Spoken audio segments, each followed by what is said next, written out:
कश्मीर 1947, वो जंग जो आज भी खत्म नहीं हुई। एक लाइन, सिर्फ एक लाइन, और उस एक लाइन ने दो मुल्क की तकदीर हमेशा के लिए बदल दी। आज मैं आपको एक ऐसी स्टोरी सुनाने वाला हूं जो 1947 में शुरू हुई और टेक्निकली आज तक खत्म नहीं हुई। अक्टूबर 1947 भारत और पाकिस्तान को आज़ाद हुए सिर्फ कुछ ही महीने हुए थे। दोनों मुल्क अभी अपने पैर जमाने की कोशिश ही कर रहे थे और तब एक ऐसा क्राइसिस आता है जो इन दोनों ही मुल्कों को एक वॉर में धकेल देता है।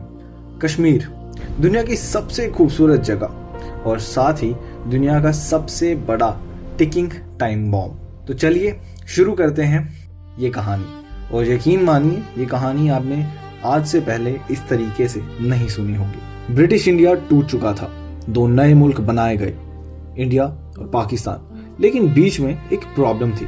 562 प्रिंसली स्टेट्स जिन्हें डिसाइड करना था जाएं तो जाएं किधर। जम्मू और कश्मीर के रूलर महाराजा हरि सिंह एक हिंदू रूलर थे जिनकी सल्तनत में 77% पॉपुलेशन मुस्लिम थी और बाकी बची हुई हिंदू। उनके पास तीन ऑप्शन थे, इंडिया ज्वाइन करें, पाकिस्तान ज्वाइन करें या इंडिपेंडेंट रहे। उन्होंने चूज किया तीसरा ऑप्शन, इंडिपेंडेंट सॉवरन नेशन बनाने का। स्मार्ट लगता है, लेकिन ये डिसीजन उनकी जिंदगी की सबसे वनरेबल डिसीजन बनने वाली थी। टाइम गेन करने के लिए उन्होंने दोनों ही मुल्कों को स्टैंड स्टिल एग्रीमेंट ऑफर किया, यानी कि जब तक हमारा मन नहीं बनता हम किसी भी देश को ज्वाइन नहीं करेंगे। पाकिस्तान एक बहुत भरोसेमंद दोस्त बनते हुए उस स्टैंड स्टिल एग्रीमेंट को एक्सेप्ट कर लेता है, लेकिन हिंदुस्तान, जिसने अभी तक इस पर कोई राय नहीं दी थी, मोहम्मद अली जिन्ना कॉन्फिडेंट थे Muslim majority state naturally Pakistan में आएगी, लेकिन महाराजा ने उन्हें रिजेक्ट कर दिया और कश्मीर के most popular leader Sheikh Abdullah, जो खुद एक मुस्लिम थे, उन्होंने भी पाकिस्तान ज्वाइन करने से मना कर दिया। अब पाकिस्तान के पास एक ही रास्ता था, विच वॉज अटैक। यहां से शुरू होता है वो हिस्सा जो हिस्ट्री बुक्स में ऑफन स्किप कर दिया जाता है। पाकिस्तान लीडर्स ने एक सीक्रेट ऑपरेशन प्लान किया जिसका नाम रखा गया ऑपरेशन गुलमर्ग, और प्लान बिल्कुल क्लियर था, अटैक करा जाएगा और कश्मीर को पाकिस्तान का हिस्सा बनाया जाएगा। लेकिन डायरेक्ट आर्मी नहीं भेजी जाएगी, रेगुलर सोल्जर्स नहीं भेजे जाएंगे तो पश्तून ट्राइबल फाइटर्स। लेकिन क्यों? क्योंकि तब पाकिस्तान ये बोल सकता था, यार हमने तो कुछ नहीं किया, ये तो लोकल अपराइज है, जो लोग पाकिस्तान को ज्वाइन करना चाहते हैं, लेकिन महाराजा इज नॉट विलिंग। 22 अक्टूबर 1947 को ये फाइटर्स कश्मीर बॉर्डर क्रॉस करते आगे बढ़ रहे थे।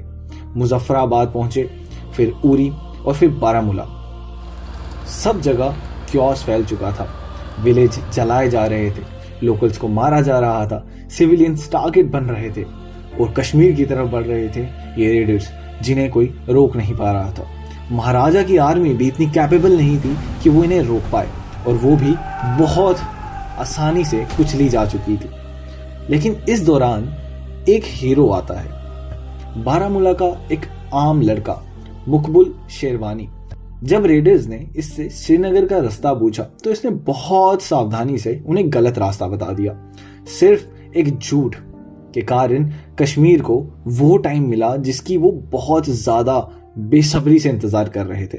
जब रेडर्स को यह पता चला कि वो गलत रूट पर हैं, तो वो वापस आए और मुकबुल को मार दिया।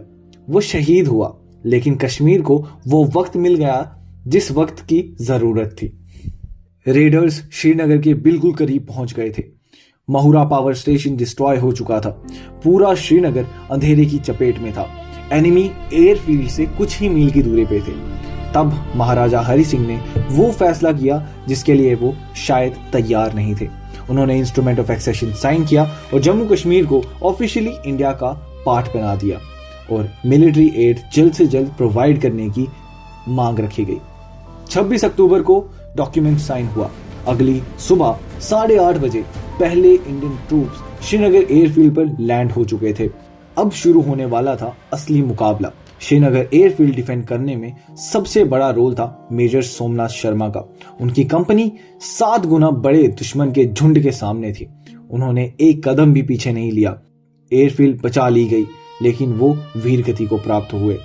इंडिया का सबसे पहला परमवीर चक्र उन्हें ही मिला। ब्रिगेडियर उस्मान, जिन्हें लॉयन ऑफ नौशहरा भी कहते हैं, इतने खतरनाक थे कि दुश्मनों ने उनके सर इनाम तक रख दिया था। हवलदार पीरू सिंह ने अकेले मल्टीपल बंकर्स को डिस्ट्रॉय किया और रेडर्स को रोका। इनकी वीरता के लिए इन्हें भी मरणोपरांत परमवीर चक्र से सम्मानित किया गया। ये जंग थी, लेकिन इन लोगों के लिए ये जंग से ज्यादा उनकी मातृभूमि की सुरक्षा थी। Operation bison. अब मैं आपको वो चीज बताने वाला हूं जो सुनने में पागलपन लगता है, लेकिन हकीकत है। जोजिला पास, जो 11,000 फीट की ऊंचाई पर था, दुश्मन वहां बंकर बना बैठा था। लद्दाख का लिंक उन्होंने पूरी तरीके से तबाह कर दिया था। सीधा अटैक इम्पॉसिबल था। तो इंडियन आर्मी ने क्या किया? प्लान बनाया। टैंक पहाड़ों पर जाएंगे। सीरियसली, इंजीनियर्स ने रातों रात माउंटेन के ऊपर टैंक के लिए रोड कंस्ट्रक्ट करा। टैंक्स के पार्ट्स को डिसमेंटल कर ट्रक्स में भरा गया। ऊपर ले जाकर उन्हें फिर असेंबल किया गया। 1 नवंबर की सुबह एनिमी स्टंट था। इतनी हाइट पर टैंक, उनके पास एंटी टैंक वेपन नहीं थे। जोजिला पास कैप्चर हो गया। लद्दाख का रास्ता खुल गया था। ऑपरेशन बाइसन में जिन्होंने सबसे ज्यादा रोल प्ले किया था, उनका नाम था सेकंड लेफ्टिनेंट राम राघव राणे, जिन्हें बाद में परमवीर चक्र से सम्मानित किया गया। ग्राउंड पर इंडिया जीत रही थी, मोमेंट था, और तब दिल्ली में एक ऐसी डिस्कशन होती है जो आज भी डिबेट का टॉपिक है। Prime minister Nehru Lord Mountbatten की सलाह पर इस केस को यूएन में लेके जाना चाहते थे। सोच ये थी कि दुनिया पाकिस्तान को अग्रेसिव नेशन का दर्जा देगी और जम्मू कश्मीर इंडिया का पार्ट बन जाएगा। उस समय के deputy prime minister Sardar Vallabh भाई पटेल ने इसे स्ट्रांगली अपोज किया। उनका कहना था ये हमारा इंटरनल मैटर है। केस यूएन गया और वहां एक वर्डिंग ने पूरे हालात को ही चेंज कर दिया। पाकिस्तान अग्रेसिव की जगह पर इक्वल दर्जे पर आ गया और क्वेश्चन बना इंडिया या पाकिस्तान कि जम्मू कश्मीर किसका पार्ट बनेगा। यूएन रेजोल्यूशन 47 आया। पाकिस्तान को कहा गया कि आप विड्रॉल कीजिए। उसने नहीं किया और यूएन के पास कोई रीइंफोर्समेंट भी नहीं थी। 1 जनवरी 1949 cease fire, front line freeze हो गई। 35% टेरिटरी पाकिस्तान के पास गई।